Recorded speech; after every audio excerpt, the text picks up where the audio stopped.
So we've got a very international group, and Wow. we have people that are very seasoned in the understanding, and we have new people. So it's like a really diverse, wide range of people that we're going to be Okay. sharing with. So it's So, not just Los Angeles. no, It's not Los Angeles community nights. It's a global that's right. community night That's right. or morning, depending on where you are. That's right. So I guess we'll kick it off, and I know more people will join. We're actually just over 100. I had to, fortunately, for another meeting that I was doing, I increased my Zoom participant because it used to cap at 100. So we can have more than 100 tonight, and it looks like we're already over 100. So I'm Wow. glad I increased that. Ah, So, well, welcome everybody. Welcome Elsie. And as Elsie's saying, it's not just a 3PLA community night. Before all of this happened with the virus, we were having monthly meetings in Los Angeles with people who wanted to share about the understanding and getting together, usually maybe about 20, 30 people or so.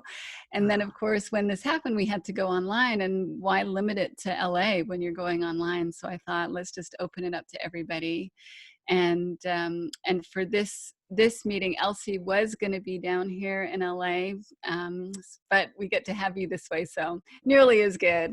ah, And for those of you who may not know Elsie, well, actually, I'll say a little bit in terms of, it's called 3P Community Night. That's based on the 3 principles. And that is an understanding that was first articulated by a man named Sydney Banks, who was a very ordinary man who had a profound mystical experience. And in that experience, these principles were revealed to him, and he began sharing what he saw and his understanding with those around him. And that has spread to people all around the world. And Elsie knew Sydney Banks before he had this experience, and she knew him afterwards. She was a little resistant, shall we say, Elsie, at the beginning, but you're so eventually kind. yeah, saw something for herself, and she became the first teacher other than Sydney Banks sharing this understanding. And she went from being a homemaker to sharing this understanding all over the world, doing trainings, traveling, working with all different groups of people, from CEOs and corporations to nonprofits. And she shared a lot with me about her work on Skid Row here in Los Angeles, but wide range of people. And so we're so lucky to have you with us tonight. So grateful, and very grateful that you're feeling well enough and better to do this, because I know it was a little touch and go for a bit. So appreciate you taking the time, and I'll turn it over to you. And just in terms of the format, Elsie will share for a bit, and then we're absolutely going to open it up for Q&A. And because there's so many people on the call, what you'll do in terms of the Q&A is, in order to share, if you'd like to share a reflection, a comment, a question, please use the participants button, click on that, and then click on the raise hand button, and then I'll be able to see that you have your hand raised. Because if you're waving like this, I probably won't notice you, because there's now 8 screens and I can only see 1 screen. So, and I will remind you to do that once we get to that point in the evening. And I do have a question to start us off with that I mentioned to you, Elsie. So I'll make sure I find that question that I saved. And so we'll start there. But I'll turn it over to you, and mostly want to just say thank you. Lots of gratitude for you sharing with us this evening. Thank you, Rohini. I was really looking forward to this. And I know we do have a startup question, but I just would like to talk a little bit off the cuff Absolutely. here. Absolutely. I never know what I'm going to say when I come onto a webinar, when I get together with a group. I really trust mine to guide me. And after this last 3 weeks or so, when I did have a mild case of the virus, I found more depth in trusting mind to guide us. And it was so interesting because when I first started this journey, as Rohini was very kind to say, I had more than a little resistance. And I think you could understand why, that if your best friend came to you who was a welder or a cook in a restaurant or uh, a housekeeper in a hotel and said to you that they had found the secret to life, you might step back and wonder, gosh, you know, what what is this person saying? And that's really what happened to us, is that when Sid shared his epiphany with us, it just was so over our heads, so unbelievable. And yet there was something in his presence and something so different about his appearance that it did stir us, despite our initial resistance. And then as time went on, the resistance got stronger. And I was reflecting today, and what did come to me is that despite our resistance, we were stirred. Our true nature was stirred. And our true nature are these three spiritual gifts bound into one: mind, consciousness, and thought. That's who we are at our core. I didn't know this. I didn't have a clue that I had a spiritual core, or that I had a soul, that we all are spiritual beings living in this physical world, or that we all have a soul, because you can't see it. I had a religious background, and I certainly was familiar with the concept of a soul. Not even the concept, I was familiar with the word soul, but I had no idea what that could possibly mean. And the only time I was really stirred in my religion was when I would go into the chapel of a convent that I was educated in for a number of years. And when there was no one in that chapel, and then I felt a sense of well-being. I felt a sense of peace and comfort. I didn't know what that was or where that was coming from. I suspect if I thought about it at that point, I would have thought, well, it was just this beautiful environment with the stained glass windows and that kind of thing. I had no understanding at all that that feeling of peace and solace was coming from within me. And so when Sid first shared this with us, and although we were very puzzled and disturbed even at the beginning, we were stirred. And so if there are new people on, as I understand from Rohini, I just encourage you to listen as if you were listening to music, your favorite music, where you have nothing on it other than pure enjoyment. And I couldn't do that either. I listened, but I had such a strong belief system that everything Sid said to us in the moment, he said, I found the secret to life. He said, I realized what God is, and carried on sharing what he'd found. But even in that puzzlement, and Ken and I looking at one another in disbelief and dismay, there was something stirring. But I didn't know what it was. And so as time went on, my beliefs overrode that stirring, but not enough to completely block it. And so that was the dichotomy for me and for Ken, is that here is this man saying crazy things. That's what I thought. I mean, how could a welder say, I know what God is now, when he had never been a religious person? He'd never talked spiritually before. And now he's saying that he has found, no, he said he uncovered these 3 spiritual gifts of mind, consciousness, and thought. Well, what's that?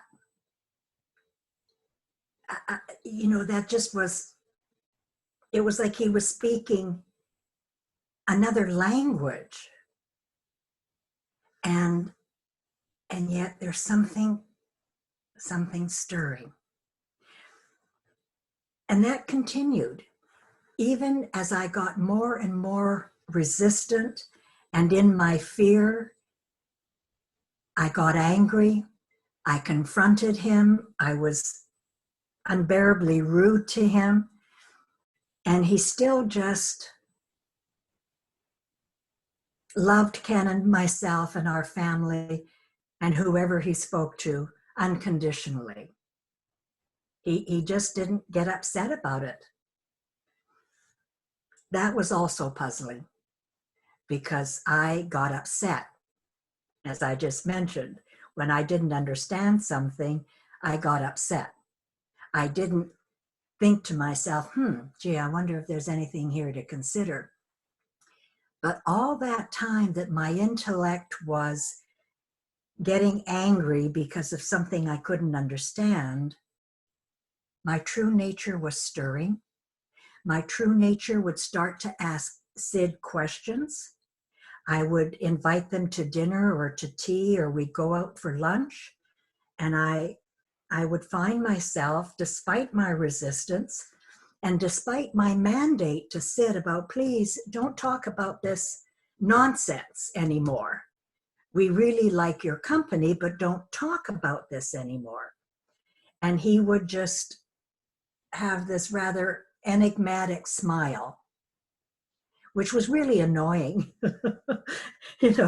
When I'm getting upset and I'm giving him a mandate about, like, don't talk to us about this nonsense, and he's having this sweet smile on his face. It's like, what's up with that?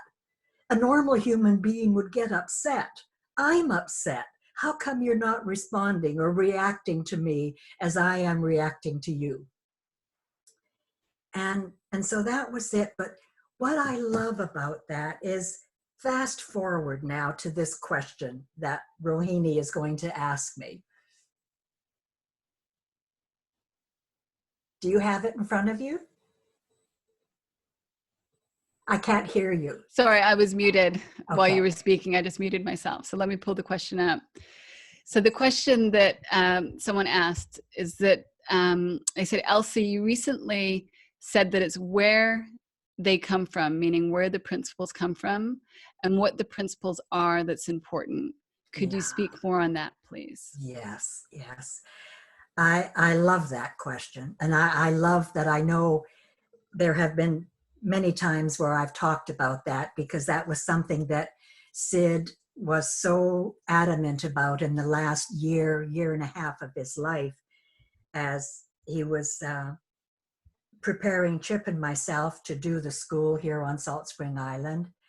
And also there were times where I would have time with Sid on my own. And I remember this one time in particular where I was at that point, this is now, Sid's been gone for over 10 years. And so this would have been maybe 2 years before.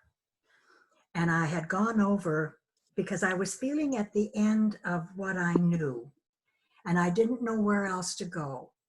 For so many years, learning what the principles did, that we use thought to create our experience in life. I never knew that. I thought my experience in life was shaped by my circumstances.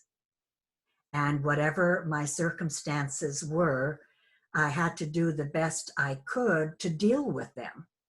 But I never ever understood that I had something to do with how I responded to my circumstances.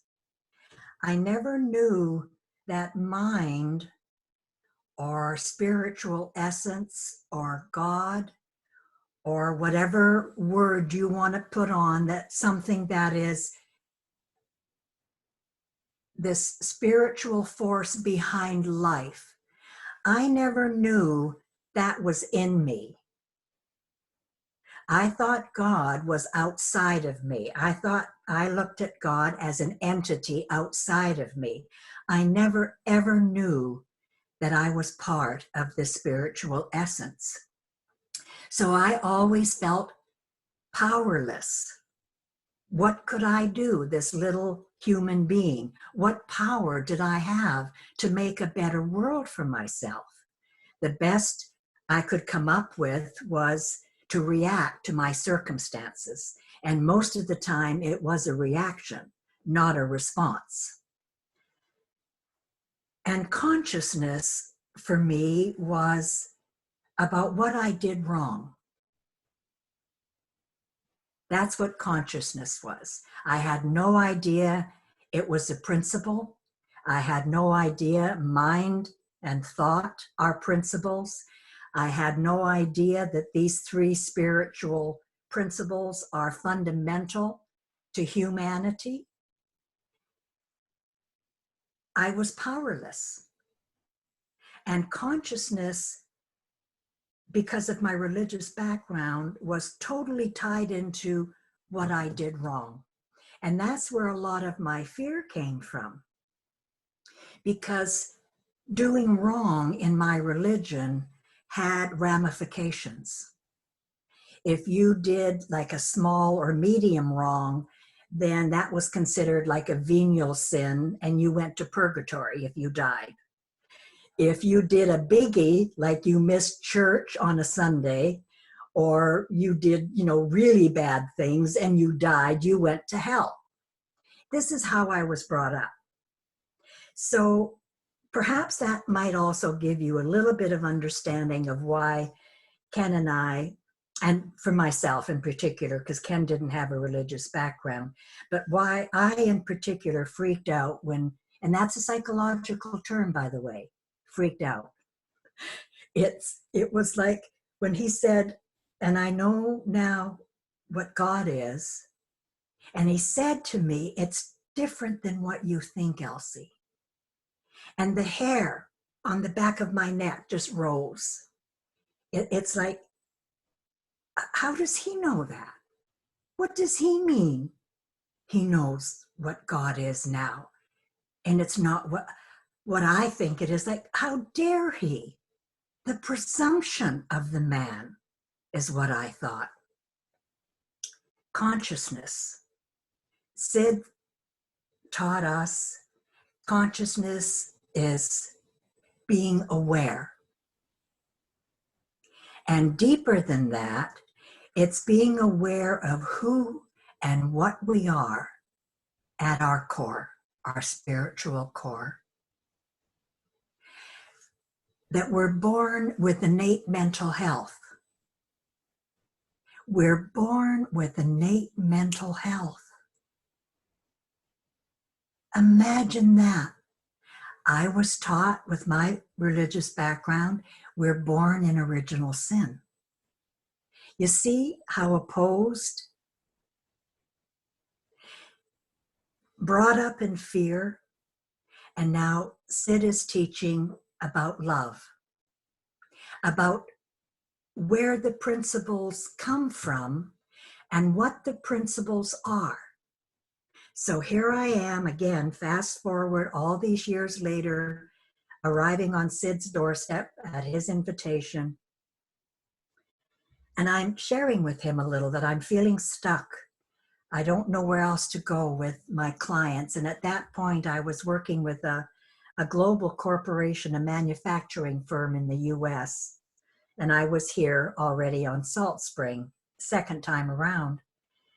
And Sid said, well, dearie, instead of talking about what the principles do, talk about what they are, about the nature of the principles, about the nature of life, about our true nature. Talk about that. And I said, I don't know what to say about that, Sid. And he said, well, what does that feel like to you? And that was what got me, as I said, well, look, I have a sense of the principles, but to even try to describe them, because he did ask me that too, and he said, okay, you're going to be teaching at the school, so how would you talk about the principles? And I just repeated something as he has said in his videotapes, like a parrot. I paraphrased Sid and said what he said, and he just kind of waved me off, and and I said, I don't know, Sid, how I would say it. I mean, I've been teaching this now for a long time and sharing this for a long time, and yes, there are times when I really feel in the moment and resting in my wisdom where I can share the principles, but oftentimes I struggle to define them. But I have a sense of them. I feel them. I feel the truth of the principles. I feel them inside. And he said, dearie, that sense of them is enough. And he said, you don't have to understand them in order to benefit by them. And he said that many times at his conferences and on his videotapes. You don't have to understand the principles in order to benefit by them. Now, I ask you, what else is there in this world that you don't have to understand, and yet you can still benefit by them? Can you fix your car unless you know something about mechanics? Can you be an electrician unless you know something about electricity? Can you be a cook unless you have a feeling for cooking? But you can benefit from the principles even if you don't understand them. Why? Why do you think that is? Because that's who we are. So it's where the principles come from the spiritual force, the spiritual essence behind the physical form of life. And the nature of the principles is this formless spiritual energy. And it has answers. This nothingness, this essence has answers. This essence is where wisdom, practical, down-to-earth wisdom and solutions to our life, that's where the answers come from, is this nothingness, this spiritual wisdom behind life. When I was going through this virus, the first 2-3 days at the height of the fever, I didn't feel like I was part of this world. I felt like I was somewhere else. And my mind was the busiest I've experienced in decades and decades. It's where I used to live before I met Sid, where my mind was going 1,000,000 miles a minute. And the busier my mind was, the more I packed in it, thinking that the more I packed in or the more I read scary books, because that's what I used to do, is read scary books and frighten myself, to give me a little jolt of energy, because I felt so kind of dead. And the more I was busy-minded, the more I tried to pack my mind, thinking that was going to slow me down. I find that endearing now, I must say. I find the innocence of that humanness in me endearing, sweet little lady then. And that's what I experienced in the first 2, 3 days of this virus. I felt like a hamster in a cage.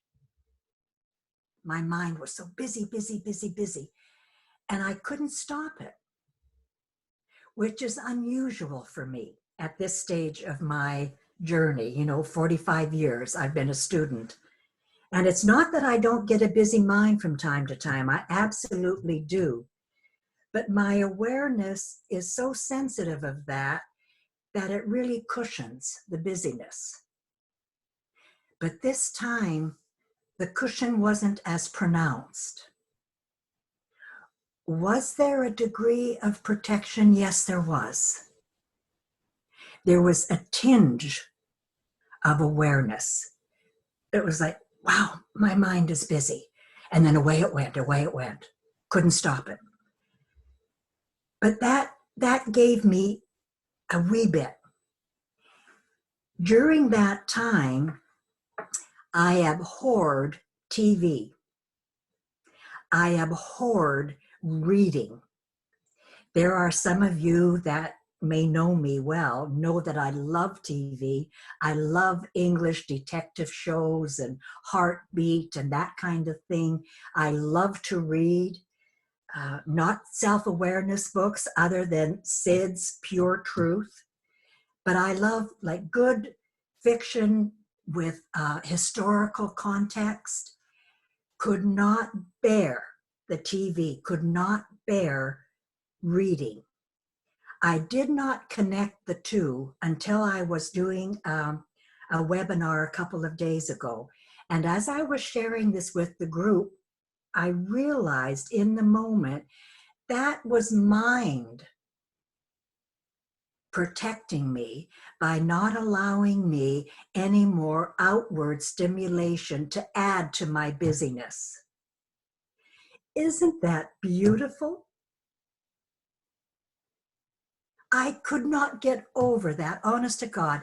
When that dawned on me, when I shared that example, I thought even there, in the height of my fever, in the height of my busy-mindedness, mind was there preventing me from reading and watching TV to fill my mind even more. I have never in my 74 years abhorred reading or TV. Mind at work, being mentored by mind. And I ask you, when you get off this webinar and you're quiet and reflective, I suspect that there will be moments when it will come to life for you as well. And an old example might awaken again in you where you'll see, oh, that was mind. That was mind guiding me, and I just wasn't aware. I didn't realize. Because I know when I look back at my life, and I look back at the fact that for 1.5 years, I fought Sid's teachings tooth and nail. What kept me by his side? It was my true nature, refusing to give up. So that despite my resistance, I would invite them again and again. Even to the point where in that deepest resistance at the very end of my 1.5 years, and many of you have heard this story so many times, where I hid in the bathroom, just the perfect place to hide in my fear. And even hiding in the bathroom, wisdom propelled me out of there like a shot out of the dark. And it was literally a shot out of the dark. Did the light bulb go on in that moment? No, it didn't. It was a shot out of the dark. I'm trembling still, but I'm still inviting Sid back into my home. I couldn't invite them to sit down. And when he finally turned to me in the most precious moment and saw the fear and the anguish on my face and said to me, "Dearie, you'll be okay. You have God within you, just as every soul in this world does." That was the straw that broke the camel's back. And I almost literally pushed them out the door. And yet, see, this is it. And yet, true nature, mind, consciousness, thought doesn't stop. I woke up. Out of that fear and that darkness came a spark of light, offering thought creates feeling. I didn't know that.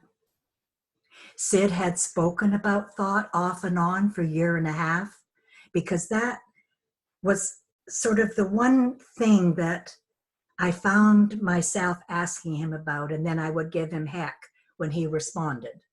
But thought was really intriguing to me. And here was the spiritual gift that came to me out of myself, my true nature. Thought creates feeling. And I knew in that moment that what Sid was offering was true. Didn't understand it, didn't have a clue. But I knew that what he said was true. And I knew that that insight, thought creates feeling, was true. And it moved me to tears. As time went on, things were born out of that in terms of my character coming to life. My personality had always felt unworthy because I always did wrong in the eyes of my church. Now, with Sid's introduction and teaching of we're all born with wisdom, this is our spiritual birthright. Imagine that. We have a spiritual birthright. I don't care whether you're new or you've been around for 45 years. That still gives me tingles that we have a spiritual birthright. How lucky are we? How lucky are we? And I know that when Sid started to speak publicly more and more and was drawn to the United States to do seminars for mental health professionals, and I was invited to accompany him, they were all new people except for Roger Mills, Dr. Mills, and Dr. George Pransky, that they were the first two psychologists that came along and were curious. All the rest were new.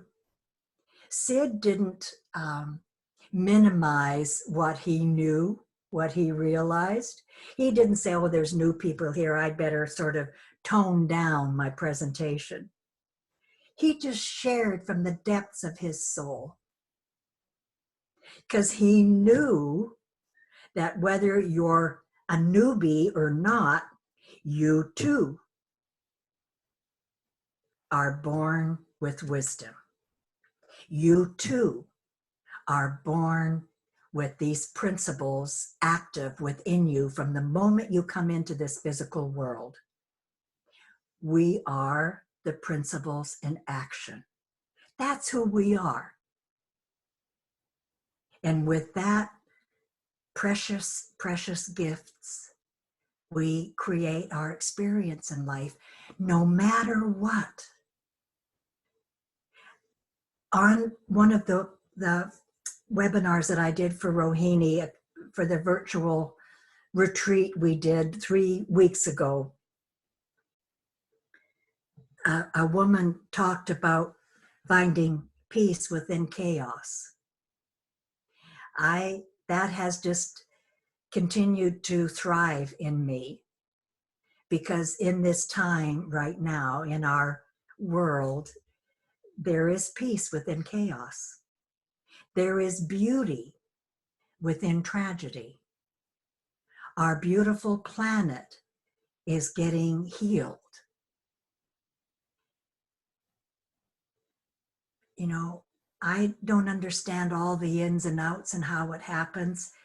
I just know that it feels to me, I have a sense of this, that when things get as bad as they were getting, when some of the top leaders in the world have pulled back from climate control and are just doing terrible, terrible, terrible things, it's like God took over and gave us this to learn from. It may not make sense, like why the spiritual energy can bring this out. I don't understand. I just know that there's good coming from it. And that's what I look to. The good that's coming out of this. And that mind, consciousness, and thought are guiding all of us from within us. And the more we live in harmony, the more we live in peace in this chaos, the more this spiritual energy ripples out into the world. I know it does, and helps calm humanity. I think that's particularly beautiful to know at this time when we're pretty much bound at home, most of us, except for the health caregivers who are out on the front lines.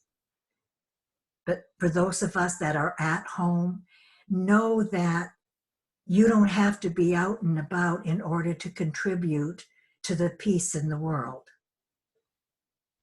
I know that brings me a great deal of comfort, knowing that when I'm residing in peace and well-being as best as I can, that is helping the world at large.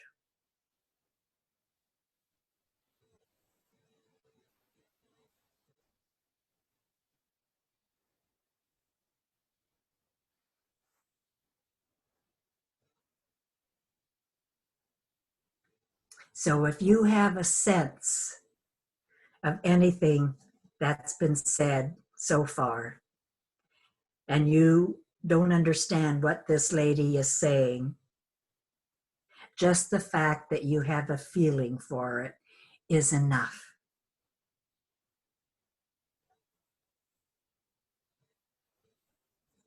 So, Rohini, I'm wondering if there are any other questions, or if you have something you would like to contribute.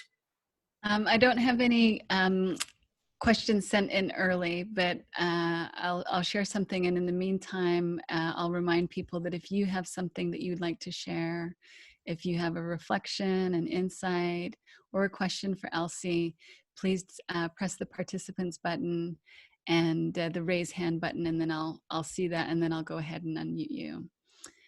And I'm just, thank you, Elsie, for just taking us on that journey in terms of how that unfolded for you, in terms of coming across the understanding, resisting it. So many things that you shared in your experience I resonate with. Hearing something but not understanding anything. But when you were talking about true nature pulling me forward, it's like I knew, something in me knew I wanted to know more, even though I didn't know what I wanted to know more about. It's like, okay, I'm going in this direction. I don't know what it is, but it feels right. And I think we can all relate to those times in our life where it's obvious that something deeper inside of ourselves was just calling us forward. And that's just a beautiful reminder to not just notice it in retrospect, but to actually we can kind of notice that day to day in really ordinary ways, what we're listening to inside of ourselves. And this time, there's so many conversations that I'm having with people these days as they reflect on how kind of their external life has got smaller, that the quiet coming with that is kind of forcing them to look within. And sometimes it's pretty bumpy. There's some bumps in the way, but I think that that's one of the gifts of this time, is that we're kind of we don't have a lot of choice other than to do that. And if we know to look in that direction, it's really profound. And I appreciate your reminder that each one of us experiencing peace contributes to the sum total of peace. And that's a gift. And in a sense, us just being ourselves without the layers of judging ourselves and being hard on ourselves, like just letting that go, like that's what peace is. And that's just being ourselves is the gift and the contribution. Yeah. So thank you for that. Oh, so the hands are starting to get raised. So I'm going to go and look at who wants to share. So Jackie, you're the first person. So I've unmuted you. Can you? Oh, hi. Hi, Jackie. I love listening to you, Elsie. And Oh, Jackie, I think maybe your internet connection. Are you back? Yeah, I'm here. Great, Okay. there you are. Oh, okay. Did I zone out? Yeah, the internet went out for a little bit, but you're back now. We okay. can hear you. Yeah, I've suffered with anxiety for most of my life. I can even trace it back to my childhood, you know, being social anxiety with school and whatnot. And as I grew up and, you know, tried counseling, I tried hypnosis, and it worked for a while, and then it didn't. And then, you know, people telling me, well, good karma, bad karma, health issues. I'm 69 years old and had a couple scary health issues over the past couple of years and still going through them. And I've got one family member in particular telling me, well, that's bad karma. And then when I keep going back, I'm working with Little School of Big Change right now with Amy Johnson, and I just love her. And each time I think, oh, come on, this isn't working. It can't be that simple. I keep going back. So I see something there, and I see something there with you too. And that's why I just love keep listening, keep an open mind, and, you know, just face whatever happens. And Yeah. And you know what, Jackie? When you love listening to others, you're really listening to yourself. You know what I mean? Like, you've named names, but underneath those names, you are listening to your true nature. It's your true nature that is responding to the truth that's being shared.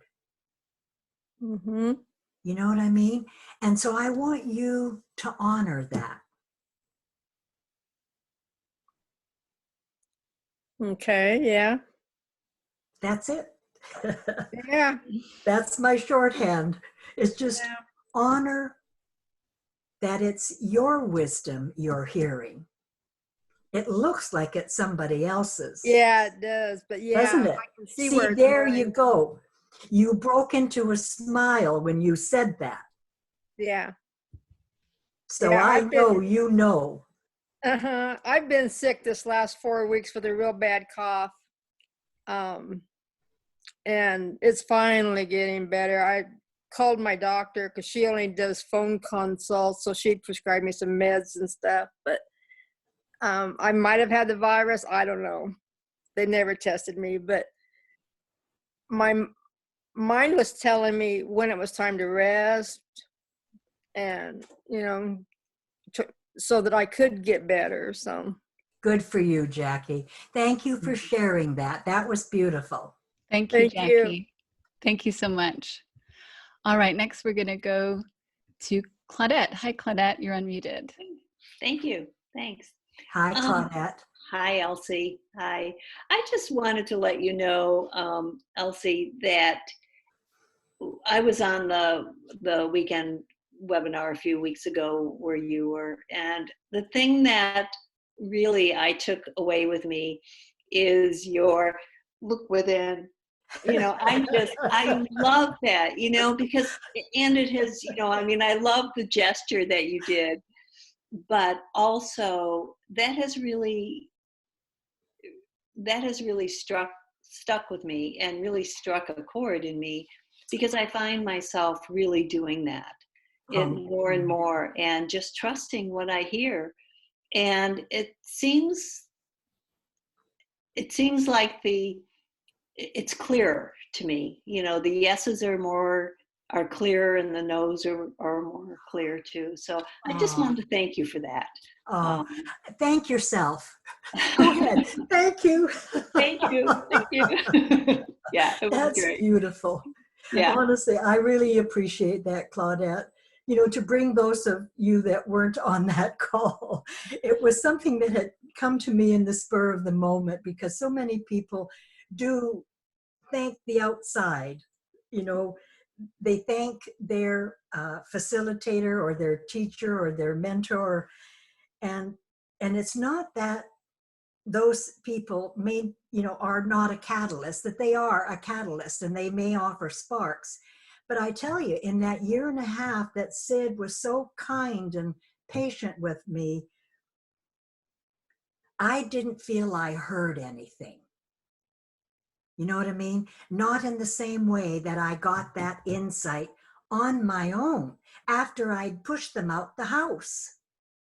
Now, what I will say is during that year and a half is I felt my well-being, but I attributed it to Sid. I thought I was feeling good because I was with them and we were having lunch or out for dinner or whatever, but I attributed my feeling of well-being to Sid. Even though he would say, "Dearie, it's your feeling. It's your feeling." Yeah, right, Sid. Because when I was on my own, that feeling then would vanish much of the time. But time is magic, and time is an illusion. Evolution is real in the sense of our spiritual understanding growing and expanding. And so as I began innocently living more in well-being, simply by being in an enlightened person, but it doesn't have to be an enlightened person because they're few and far between, in a healthy person, healthy-minded person. When you're in their space, it's contagious. Same as being with a negative person can be contagious. But it ultimately is our choice. We can walk away from the negativity. We can embrace the positivity, the well-being. It's our choice. I didn't know that. And so just naturally, as I continued to evolve in my well-being without understanding what or why, I started to live a little happier life, even during my resistance. I didn't nag the children so much. I didn't pounce on Ken when he came in with dirty coveralls or muddy work boots.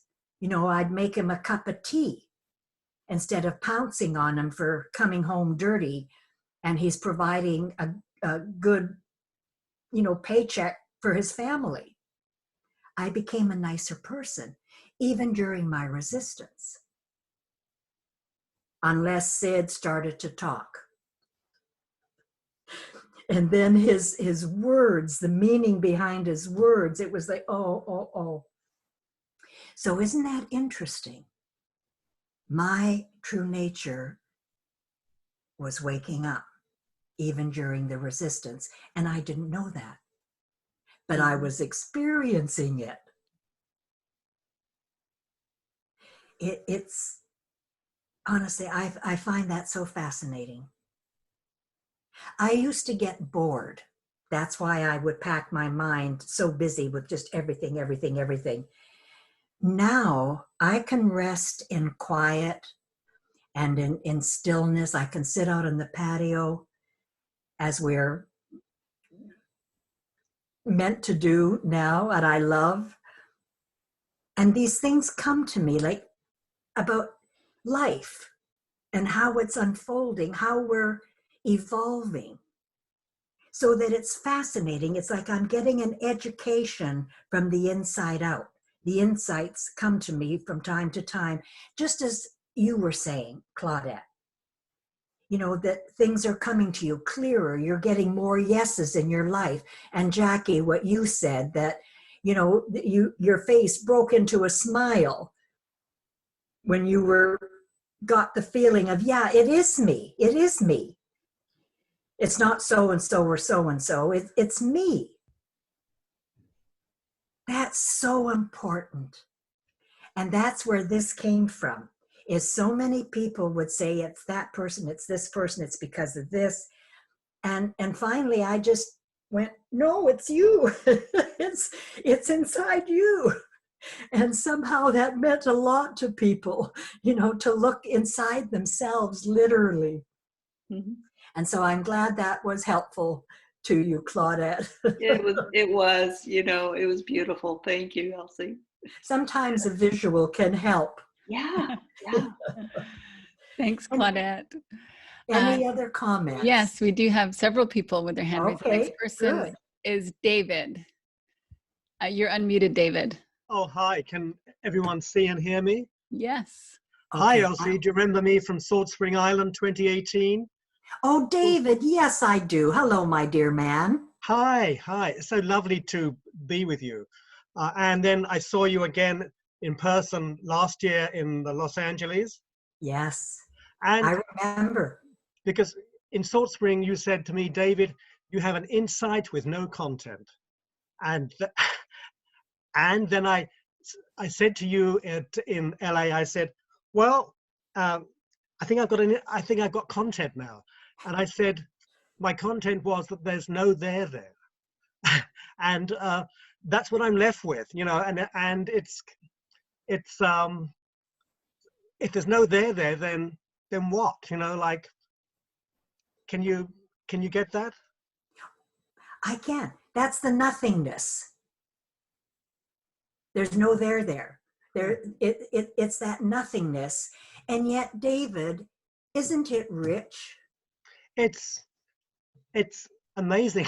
It's amazingly rich. Yes. And I can't say why from my personal mind, Yeah. And that's the beauty, it. honestly. I can feel something in my heart right now, and as you said, that's enough. And that's enough. Yes. Yeah. That's beautiful. Yeah. I mean, that when we feel our true nature, we don't need words. It's like we're beyond words. Thank you, David. Thank you. Well, thank you so much, Elsie, and I hope this was helpful to people in the area of insight. Mm-hmm. Yes. Thank you, David. Yeah. Thanks for sharing. Thank you. Next, we'll go to Michelle. You're unmuted. Hi. Hello. Thank you. Hi, Michelle. Hi, Elsie. It's so wonderful to be here. I'm really feel good. So Ah, I came across the principles just over a year ago, and I've felt very impatient a lot of the time, but also know that there's really, really, really something special in it. And I have to say, probably in the last 3 days, even something that I heard you say on a different podcast or webinar about we're looking to where what inner health is. That's actually what you're interested in, for example, when you speak to someone. And I've heard that before, but it's like something that I've really noticed even more just in the last few days, and it seems to have made an even nicer, bigger difference inside. oh, that's beautiful. I'm so pleased for you. And you've got just a sweet face. Yeah, because I've probably been stressing quite a bit about, a whole lot of problems. And it's like I've realized I've been pretty angry a lot of the time and annoyed, and feel ashamed as I'm saying it, even with some of the things that I look at or hear. It's like, oh, this will help you with anxiety. And I'm like, don't say anxiety, don't even say it. Wow. Yeah. But you sort of, I don't know why that would make me more annoyed, but it did. And then I'd go on this tangent about, I'm so judgmental, but I'm probably not making sense at all. You are making complete sense. And two things have come to mind as you've been sharing is be gentle with yourself. Mm. You've said, I realize this and I see that and I get impatient. Like, be gentle with yourself, because the big picture is you're seeing. And seeing, that kind of seeing, is consciousness. There's no blame. There's no impatience in consciousness. Consciousness is just the gift of the awareness. And at that deeper level, your true nature has no judgment. Your true nature is saying, see, you've been a bit impatient. You've been a bit angry. So what? Get over it. Honestly, instead of guilt or blame or impatience, honor when you say, I realize this. I see that I'm impatient. Forget impatient. Honor, I see. You have two choices. I can live in impatience, or I can live in I see. Where do you want to live? I see. I see. And I did see something that you also said earlier about what you thought consciousness was. And I totally related to that from my background as well. And it's like, oh yeah.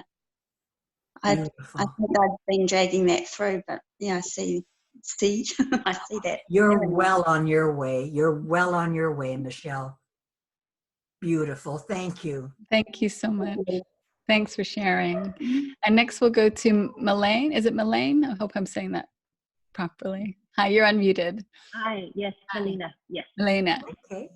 Melina. Hello, Melina. Hi, lovely to meet you. And to meet you as well.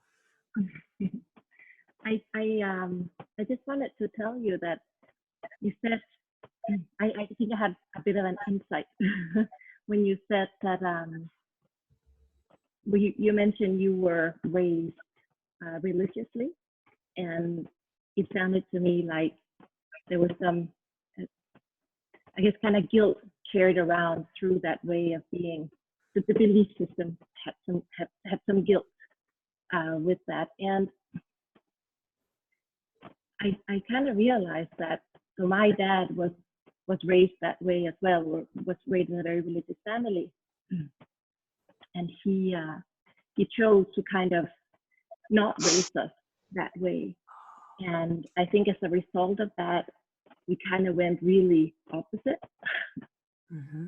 And I kind of saw how that has shaped my belief system and how my entire life, and I think I kind of just realized that now, I have taken just responsibility for everything, like in the sense that I felt like, you know, it is up to me to create my own happiness. It's up to me, like anything I need to do, you know, it's on me. And one of the things that I've had really difficulties grasping with is that I can see how thought create our feelings and our experience. But it's this thing about, I always felt it was my thoughts. I create, you know, they're my thoughts, right? So I take a lot of ownership. And I think I understand now why that is. I don't know if that makes sense. When you say, can I ask you a question? Absolutely. When you say you're taking ownership, are you taking ownership with gentleness and gratitude, or are you taking ownership with, it's my fault? I would say probably depending on my mood, but there is certainly a tendency of it being my fault. Like if something doesn't, if I am not able to have a happy thought, or if I'm not able to make the choice that I intended to make, you know, well, then it's on me. It's on no one else. It's on me. And I guess what I'm realizing is maybe it's not on me or anyone else. Maybe it's just that I need to let go. Bravo. That's right. Honestly, that's just the interplay between, you know, when you say it's on me with judgment, that's the interplay between our human nature and our intellect and our spiritual nature. And you are wise enough, clearly, because when I asked you, which is it like, you know, it's on me or it's on me? You said it depends on my mood. Yeah. So that's wisdom. Yeah. You see that. That's enough. Yeah. And after just this momentary conversation, you're seeing it even more. I know you are. See, we because this is our spiritual birthright, and we are these principles in action, and we have free will, and we go up and down, right? So one moment it can be, it's all on me, and then the next moment, it's all on me. Where do you want to live? It comes down to that simplicity. It really does.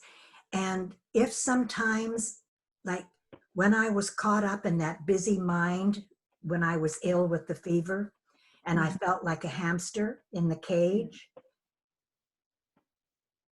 that little edge of protection from mind allowed me not to blame myself for that busy mind. Even though I couldn't stop it, I was still the hamster going around. There was a degree of protection where I, honest to God, did not blame myself. There was never a thought of, oh, that's on me. What have I done? I'm so bad. It wasn't. It was like curious. Wow, is my mind ever busy? It was like I was at a racetrack watching the horses race around. And it was like curiosity. Wow, is my mind ever busy? I didn't like it, but I didn't blame myself. I just realized that now because of the conversation between you and me. I thank you for that. Well, You helped thank me you. see something. Well, thank you. Does that You help helped me you? see something too. Okay, all right then. That's Thank great. you. Thank you. Thanks, Milena. Next, we'll go to Christy. You're unmuted. Hi, Christy. Hi. Hi, Elsie. Okay, I'm looking. Where are you? I'm here. Over here. Oh, there you are. Hi, Hi. Christy. Hi, Elsie. Thank you so much, Elsie. Thank you too, Rohini. So Elsie, there's something I want to hear more about. What has come to mind this evening is being reminded about a couple things you've said before about your relationship with Sid. That before his experience, or I don't know if it was before your shift, that the relationship was based on insecurity. Okay, so I hear that come through sometimes, and it just kind of rings. And I would just love for you to expand on how it was before and what you mean by that. Well, the best I can say is that we didn't know any other world. Like Ken and I fell in love. It was a beautiful feeling, and we really, yeah, it was great. But we were insecure in our relationship.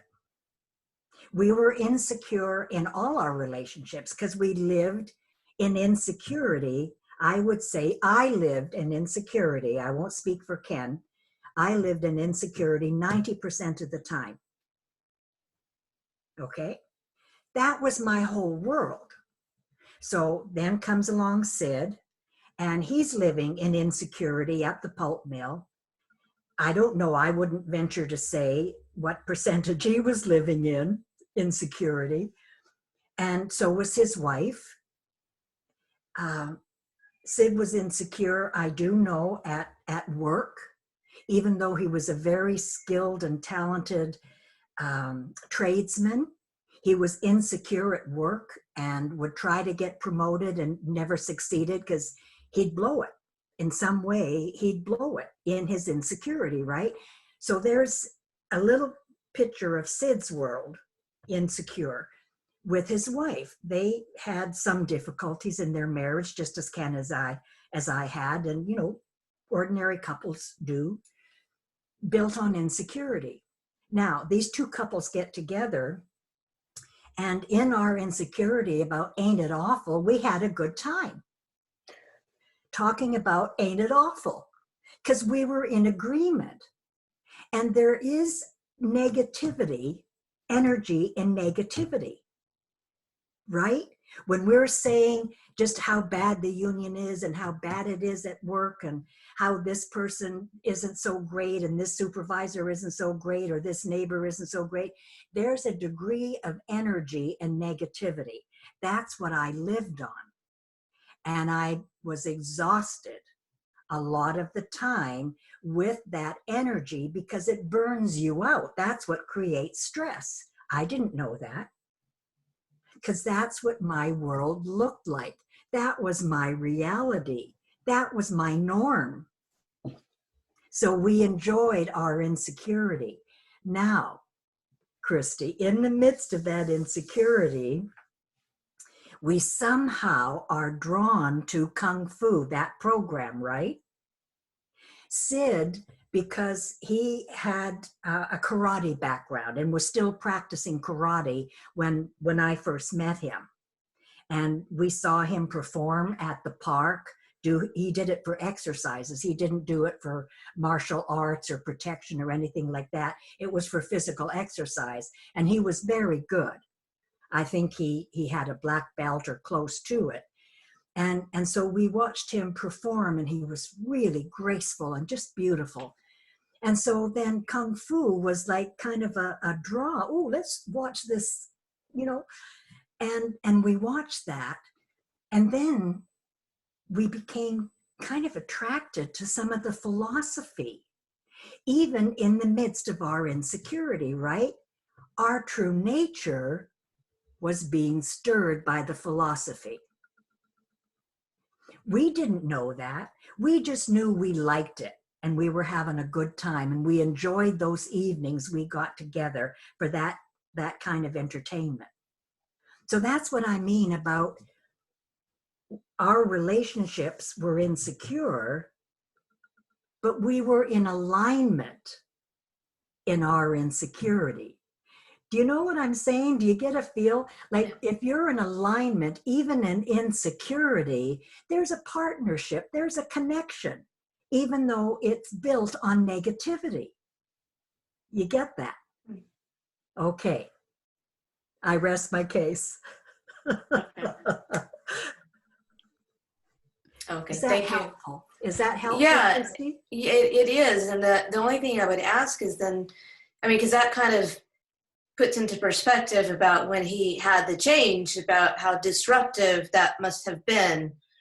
And so I know I just didn't have the context about from before you saying that our relationship was based on insecurity. And so I just I couldn't make a picture in my mind that would do any justice because I didn't know what that meant for you. So you can understand why it was so shocking from being aligned in insecurity, and now he's secure and walking like as if he's walking on air, just filled to the brim with the spiritual energy that was released in him. It's like, holy, what the heck happened here? It was like crashing, just crashing. Yeah. So it definitely, it was a Lulu, Christy. Yeah. Okay. Thank you. Thanks, Christy. Naz, you have your hand raised. Naz, you're unmuted now. Okay. Thank you, Rohini. Hi. Hello, Naz. Hi, Elsie. I'm really grateful, Rohini, for allowing us to talk this way and listen and learn. It's terrific. Elsie, one of the beautiful things that I'm experiencing is the terrific transformation in your life. I mean, you're a great model. And the reasons I'm saying you're a great model is because you're modeling universal values, a living. And two things cross my mind that I see you as a model as. One, I learned that, the kingdom of heaven is within you. And I know that Sid, one of the first times you met him, he said something like, oh, don't worry, Elsie, because you were very stressed. And he said, don't worry because, God is within you. And the power of him to see that, and for me to experience you right now, to see that peace of mind that is really beyond understanding. It's the other thing that you're modeling, that peace of mind that's beyond understanding. It's beautiful because it crosses all boundaries. No matter where you go in the world, it's with you. It's just, so I really appreciate that you're able to share who you are, because the transformation has been so overwhelming and it just keeps growing. Every time I hear you or see you, I mean, it's just very, very rewarding, because I think so far as the three principles, this is what I think we all aim at, to experience these kind of feelings, to model what you're modeling. So thank you very much. You're terrific. Oh, thank you, Nazi. And again, I'm going to throw it back to you. Catch. Got it? Because honestly, you're describing your own beauty. Thank you. You see, this is what I want you all to understand. I'm talking to you, Nazi, but I'm talking to everybody here. You're the one seeing the beauty.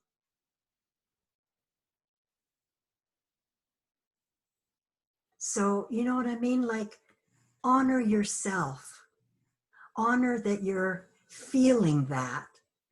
Like, that is so precious. I'm very touched by what you've said.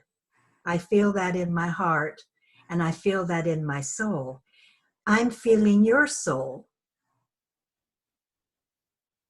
because that's you. That's who you are. So you're the model. Thank you, Nazi. Thank you. Thank you, Elsie. Thanks for Appreciate it. sharing. Thanks. Next, Robert Solomon or Bob. Yeah. Hi. Hi, Elsie. Oh, how are you, Robert? I haven't seen you for ages. I know. Nice to see you. We saw each other last year.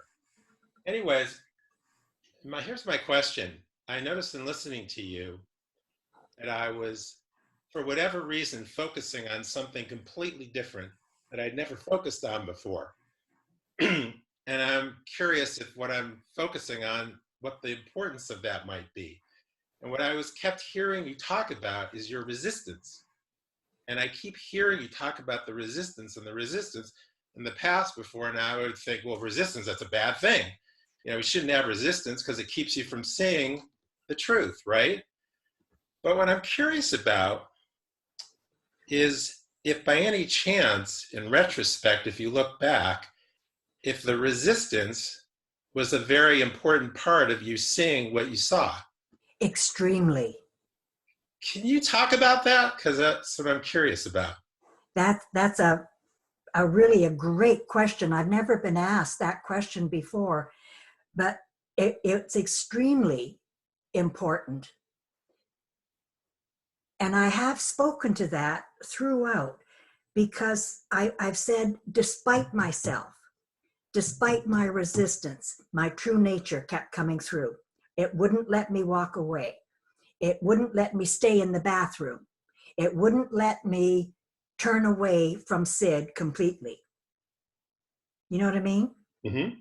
So despite that resistance, my true nature, all of our true natures are alive and well, no matter what we're thinking, whether we believe it or not, whether we see or not. So that resistance, not at the time, I didn't see it at the time, Robert, but I saw it as time went on, that my resistance was a gift because my true nature kept coming through. In other words, my true nature moving past and through my resistance is evidence that there is such a thing as true nature, wisdom, spiritual being, evidence. When I had that first insight in the midst of anger, right?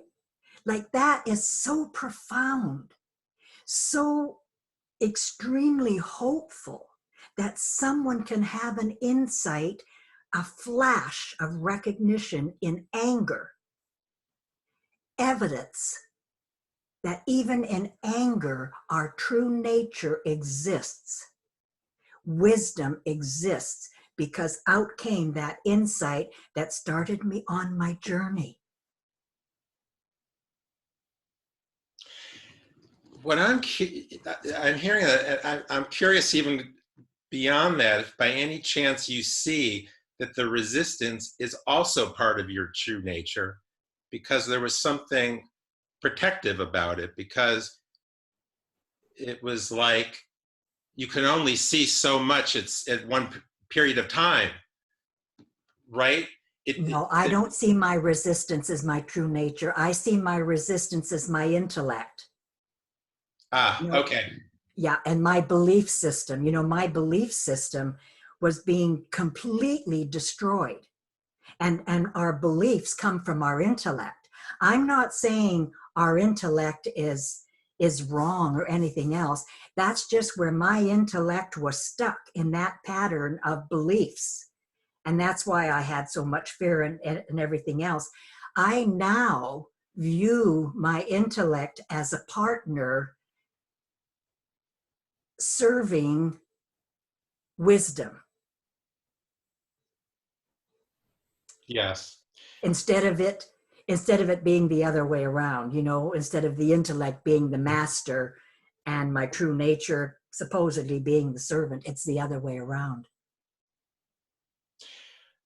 I guess what occurs to me is that, people see this in their own individual, unique way, right? And so who knows why people see it in the way that they do. So there is this partnership, this dance between what we call resistance and wisdom coming through, but there's all a greater wisdom to it. I guess I'm curious if you see it that way. Yes, I do. Like I say, I do see that resistance as a blessing now. Yeah. Okay, that's what I was curious about. Thank you. Okay, definitely, definitely. Thanks so much, you. Robert. Thank you. Azul, you're unmuted. Are you there, Azul? I am. There you are. Oh, hello. We can hear you. There you are. Hi. Azul? I'm sorry, how do you say your name? Azul. Azul. Hi. Hi. I'm very pleased to be here. Please excuse my English. I'm from Argentina. I'm sorry, I can't hear you. Oh, okay. Now you can? Yes. Okay, thank you. I was saying that I'm very pleased to be here. I'm from Argentina. It is very late here at this time, so I'm kind of sleepy. I'm sorry. I hope my English is not is it understandable at this point of the time. I didn't have a question. I'm just very happy to listen. I'm a kind of a newbie around the three principles, but I have already read a lot, but mostly I have experienced it a lot. I have seen one video from you when you said mentor by mind, and that is really happening for me, and it's quite amazing. And these days I'm a school teacher, and I have a small daughter, and we are inside of our houses since March 15 without the possibility to go out by law. And it has been really a pleasure because it's allowed by law to be inside of our house, and that give us a lot of time to think and to face a lot of things, and like this chance that I have here to listen to you and Rohini. Thank you a lot for being here and organizing the whole thing. I just want to thank you, everybody, and it's very overwhelming to see so much people involved in the same time of feeling. Yes. So, thank you. Thank you. Thank you for joining us. It must be the middle of the night there. Yes. Yes. Yes. Thank you for joining us, and thank you for sharing what you're getting from this. Thank you. Rohini, Yes. I think I won't take any more questions. I'd just like a few minutes to wrap it up. Absolutely. Go ahead, Elsie. That's fine. Well, now that I've said it, I don't know how to wrap it up. Except, you know, the first thing is I'm going to come full circle back again to seeing that it's you, honoring you. And I know that sometimes people have a difficult time because they think when I'm saying you, honor you, I'm talking about the small personality part. I'm talking about you, your true nature, your soul that is contained in the vessel of your body. Honor that. That will allow you to be gentler with your human nature when things maybe aren't going right, or as one of the beautiful souls said earlier, it's, you know, ownership, taking so much responsibility, like it's all on me. When you honor your soul and your true nature, gentleness comes from that. Understanding comes from that, so that even when you're caught up in a fever, should you get this virus and you're caught up in a high fever and your personal thinking is going a million miles a minute, you're still protected.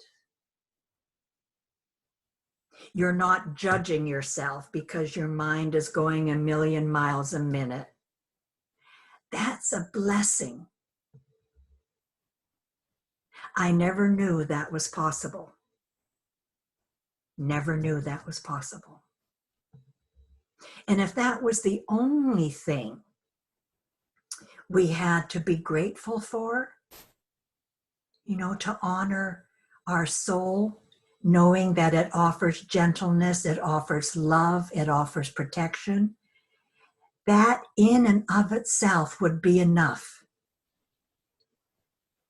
You wouldn't even have to talk about principles.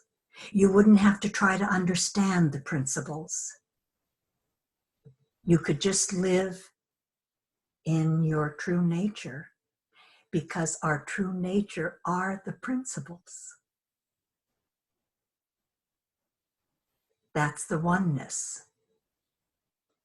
Mind, consciousness, and thought are one, because they're all the same essence. They're all the same energy, and you can't split formless energy. How can you split formless energy?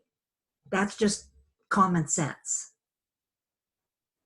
And same with our true nature. You can't see our true nature, but you can feel your true nature. And so when Nazi was talking about like modeling, he was talking about himself as a model, although he didn't realize it in the moment. But I suspect he's honoring that more now. And that's what I want to leave you all with, is honor your true nature, honor your soul, and you'll never go wrong. Even if it looks like sometimes you slip and you dip, so what? That's the game, as Robert said. That's the dance. Enjoy the dance. And lots of love to you all. Thank you, Rohini, for inviting me to be part of this. And I've just loved everybody's sharing and questions, and it's just been very special for me. Well, thank you, Elsie. So grateful for your generosity and participating, and lots of love coming your way. And I'll unmute everybody so they can just say a quick goodbye. Aww. Thanks, Elsie. To you. Bye. Love you. Thank you. I love you. Thank you, Elsie. Thank you. So I have fun again at 10 o'clock. Elsie. Fantastic. Thank you. Everybody. Thank you all. Thank you. Thank you.